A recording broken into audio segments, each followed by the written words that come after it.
Hello दोस्तों, आपके अपने यूट्यूब चैनल एजुकेशन में स्वागत है। मैं कौशल कुमार आज साइंस के कुछ इम्पोर्टेंट क्वेश्चन कराने जा रहे हैं बिहार बोर्ड के, जो कल यानी कि 21/2/2025 के लिए बहुत महत्वपूर्ण हो सकते हैं।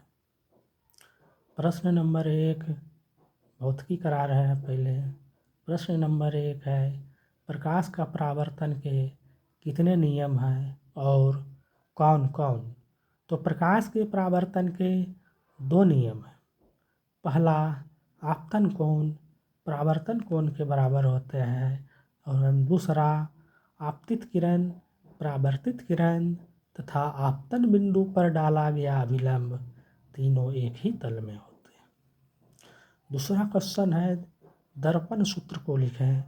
दर्पण सूत्र होता है 1/f बराबर 1/v प्लस 1/u, और इसी में अगर माइनस लगा देंगे तो जो लेंस सूत्र हो जाएगा, तो लेंस सूत्र है 1/f बराबर 1/v माइनस 1/u।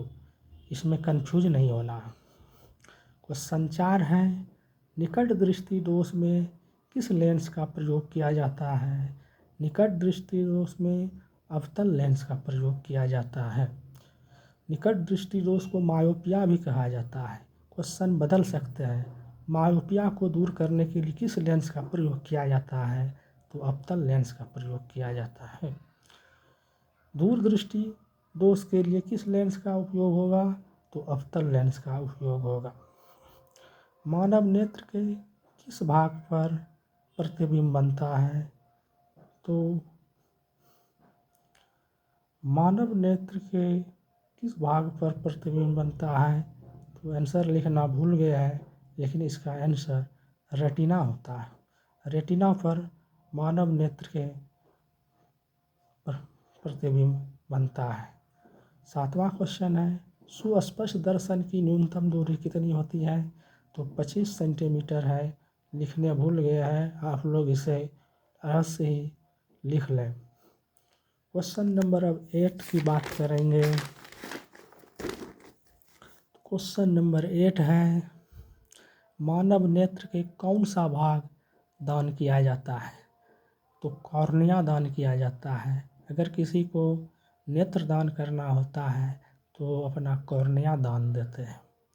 उत्तल दर्पण के द्वारा बना प्रतिबिंब क्या होता है? उत्तल दर्पण द्वारा बना प्रतिबिंब हमेशा काल्पनिक एवं सीधा होता है। 10वां क्वेश्चन है, किस रंग का अपवर्तनांक सबसे अधिक होता है? तो बैगनी रंग का अपवर्तनांक सबसे अधिक होता है। और अगर पूछ दिया जाए किस रंग का तरंगदैर्घ्य सबसे अधिक होता है, तो वो लाल रंग हो जाएंगे। ध्यान दीजिएगा। क्वेश्चन नंबर 11, विद्युत आवेश का एसआई मात्रक क्या है? तो विद्युत आवेश का एसआई मात्रक कूलम्ब होता है। क्वेश्चन 12, विद्युत धारा का एसआई मात्रक क्या होता है? तो विद्युत धारा का एसआई मात्रक एम्पियर होता है। क्वेश्चन 13, विद्युत विभवांतर का एसआई मात्रक क्या होता है? विद्युत विभवांतर का एसआई मात्रक वोल्ट होता है, और विद्युत विभवांतर को वोल्ट मीटर द्वारा मापा जाता है। क्वेश्चन 14 यही है कि विभवांतर की माप किस यंत्र से की जाती है? तो वोल्ट मीटर से की जाती है। 15वां क्वेश्चन है, निम्नलिखित में से कौन जैव मात्रा का उदाहरण नहीं है? ऑप्शन है लकड़ी, गोबर, नाभिकीय ऊर्जा और कोयला। लकड़ी भी जैव मात्रा का है, क्योंकि ये गाछ वृक्ष से बनते हैं। लकड़ी जैव मात्रा का मतलब है जिसमें जीव हो, तो लकड़ी भी जो है वृक्ष से बनते हैं, जो वृक्ष में जीव होता है। गोबर गैस भी है, गोबर भी पशु से आता है, इसलिए ये भी नहीं होगा। कोयला भी लकड़ी के ही हजारों लाखों साल के अपघटन से बनता है, इसलिए ये भी जैव मात्रा का उदाहरण है। तो नाभिकीय ऊर्जा जैव मात्रा का उदाहरण नहीं है। अब हम लोग कुछ भौतिकी को प्रश्न करेंगे। समीकरण को संतुलित करें। समीकरण को संतुलित करने के लिए बताया गया है। यहाँ पर हम संतुलित इस प्रकार करेंगे, Fe है यहाँ 3, तो यहाँ Fe3 देंगे, तो ये Fe3 हो गया। यहाँ हाइड्रोजन जो है 2 है, यहाँ भी 2 है, लेकिन ऑक्सीजन यहाँ 4 है, तो हम यहाँ ऑक्सीजन 1 ही है, तो यहाँ 4 लगाएंगे, तो 4 ऑक्सीजन हो गया, लेकिन हाइड्रोजन 8 हो गया, 4 दूनी 8, तो यहाँ हाइड्रोजन 2 ही है, तो हम यहाँ हाइड्रोजन को जो है 4 दे देंगे, तो 4 दूनी 8 हो जाएगा। इस तरह समीकरण को संतुलित किया जाता है। रासायनिक समीकरण को संतुलित करने की विधि जो रही, रासायनिक समीकरण संतुलित किए, इस विधि को जो है हीट एंड ट्राई विधि कहा जाता है। क्वेश्चन नंबर 3 है, संगमरमर का रासायनिक सूत्र क्या होता है? तो कैल्शियम कार्बोनेट को संगमरमर करते हैं CaCO3। संयोजन अभिक्रिया क्या होती है?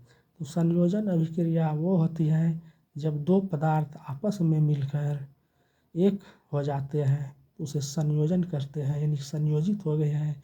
जैसे हाइड्रोजन और ऑक्सीजन मिलके जल बन गया, तो एक पदार्थ बन गया, इसे संयोजन कहते हैं। वियोजन अभिक्रिया जब एक पदार्थ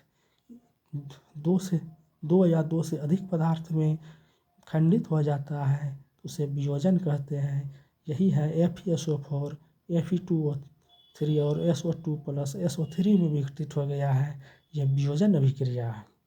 प्लास्टर ऑफ पेरिस का रासायनिक सूत्र क्या होता है? तो कैल्शियम सल्फेट और हाफ हाइड्रोजन को प्लास्टर ऑफ पेरिस कहते हैं। 7वां क्वेश्चन है, कौन सी धातु द्रव अवस्था में पाई जाती है? तो पारा द्रव अवस्था में पाई जाती है। यही पूछ देते कि कौन सी वो धातु द्रव अवस्था में पाई जाती है, तो ये ब्रोमीन हो जाता। 8वां क्वेश्चन है, कार्बन के कितने अपरूप हैं? तो 2 अपरूप हैं, हीरा और ग्रेफाइट। Question number 9